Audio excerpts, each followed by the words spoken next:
दोस्तों नमस्कार। ये जो कंप्लीट पैकेज ऑफ वोकैबुलरी की सीरीज है, इसके दूसरे वीडियो में मैं आपका स्वागत करता हूं। जैसे कि मैंने आपको पिछली वीडियो में बताया, हम यहाँ क्या क्या पढ़ने वाले हैं। हम सिनोनिम्स पढ़ने वाले हैं, antonyms, one word substitution, verbal phrases और phrasal verbs, words often confused, idioms and phrases, proverbs, foreign words and phrases and finally spelling check.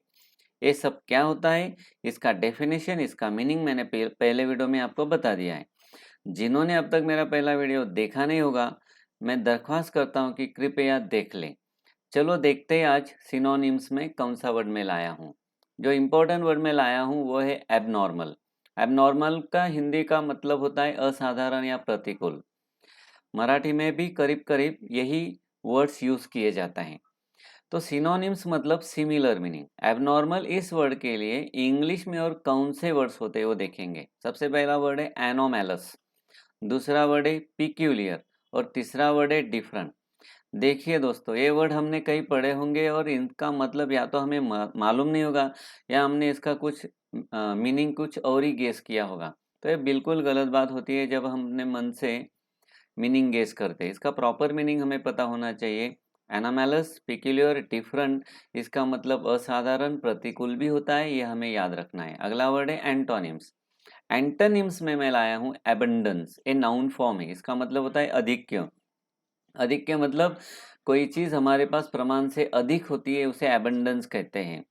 For example कि मान लेते हैं कि हमारे पास गेहूं प्रमाण से अधिक है। So we will say that I have sacks of wheat in abundance, मतलब बहुत है। इसका अपोजिट मीनिंग हो गया डर्थ। ये भी नाउन फॉर्म है। डर्थ मतलब किसी चीज की हमें हमारे पास कमी हो गई। वन वर्ड सब्स्टिट्यूशन मतलब पूरा एक सेंटेंस होता है या डेफिनेशन होता है, उसके लिए हमें एक वर्ड की जरूरत होती है।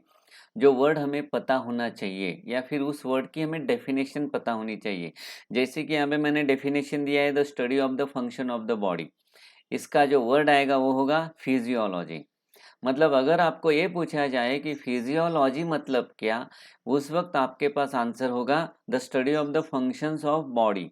या फिर आपको कोई पूछता है कि the study of the function of body, इसके लिए सिंगल वर्ड क्या है, तो आपका आंसर होगा फिजियोलॉजी। इसका हिंदी मीनिंग है शरीर शास्त्र। चलो आगे बढ़ते हैं। वर्बल फ्रेजेस और फ्रेजल वर्ब, इसके बारे में मैंने आपको बताया है। इसके बारे में मैंने क्या बताया, इसमें एक वर्ब आता है और उसके साथ एक प्रीपोजिशन आता है।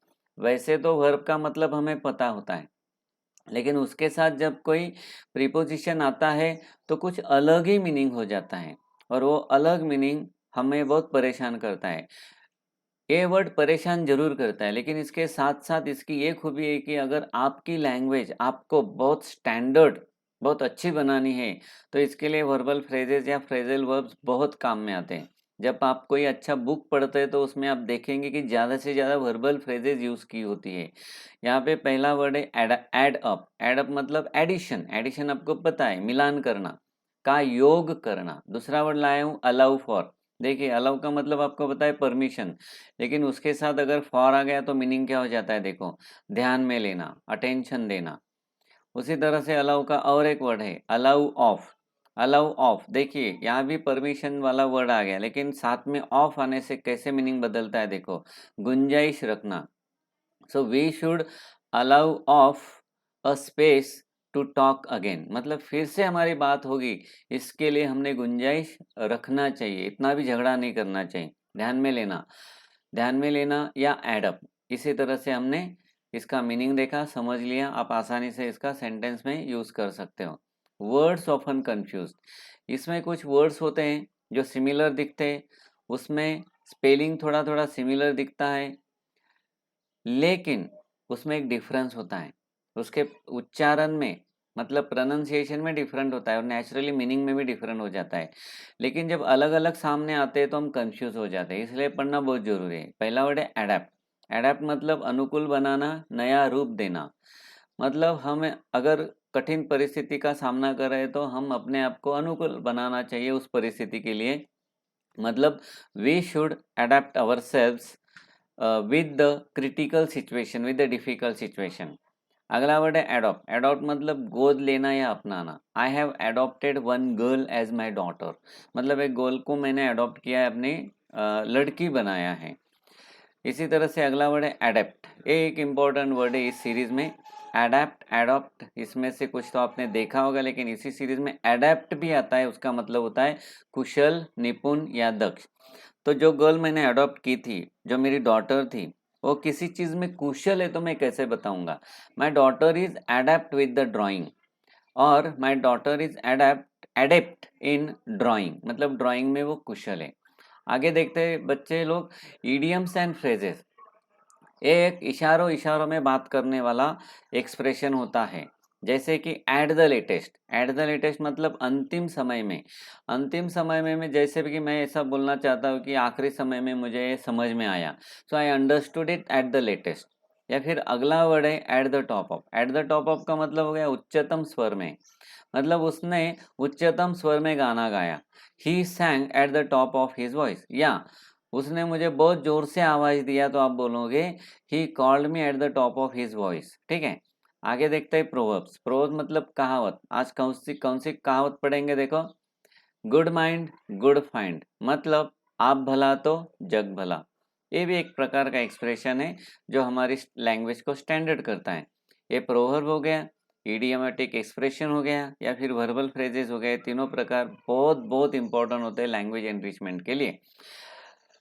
ये बहुत इंटरेस्टिंग प्रकार में आपके लिए लाया हूँ। कंप्लीट पैकेज ऑफ वोकेबलरी में मुझे लगता है सबसे इम्पोर्टेंट बात है, जिसमें फॉरेन वर्ड्स एंड फ्रेजेस होते हैं।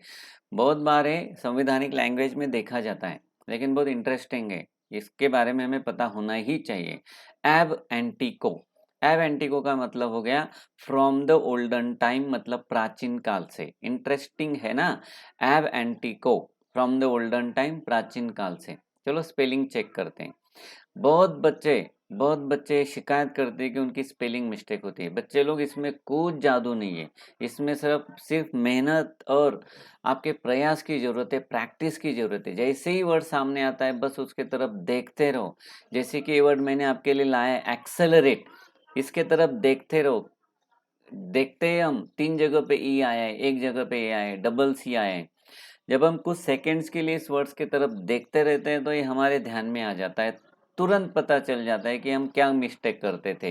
एक्सेलरेट में क्या गलती हो जाती है कि हमारे गलती से सिंगल सी लिख देते हैं, लेकिन जब हम प्रैक्टिस करते हैं अच्छी तरह से तो हमें पता होता है इसमें डबल सी है। ठीक है, तो यहाँ पे हम अपना वीडियो ख़त्म करते हैं। मैं आपसे दरख्वास्त करूँगा, अगर आपको ये सीरीज पसंद आ रही है, चैनल को सब्सक्राइब करो, चैनल को लाइक करो और अच्छे अच्छे कमेंट करो, जिससे मुझे अच्छा लगेगा। वीडियो में आगे बनाता रहूँगा। Thank you.